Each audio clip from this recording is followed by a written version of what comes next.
तो एक साहब कहते हैं, एक साहब ही कहते भाई रसूल खुदा ने चचा से कान में कहा, चचा जान कलमा पढ़ लीजिए।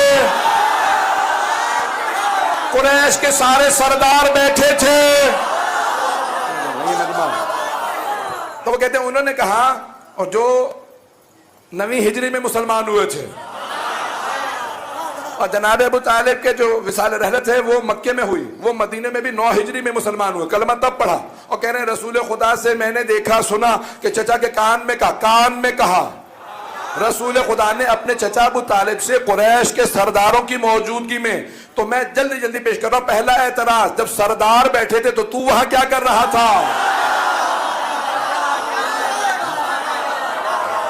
सरदारों के मामले में आप कहां थे? तू नहीं कहना चाहिए था, वह काट दीजिएगा।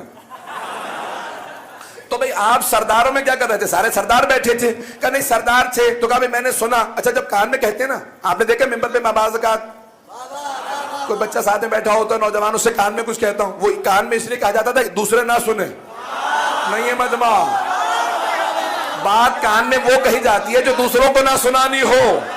पानी ठंडा है या ये है या वो है, जो भी हो, कान में इसलिए कहा जाता है ताकि दूसरे ना सुने। तो पैगंबर ने अगर कान में कहा तो इसलिए कहा था कि दूसरे ना सुने, और अगर सुन लिया तो कान में कहना सही नहीं था, और अगर नहीं सुना तो झूठ बोलना जायज नहीं।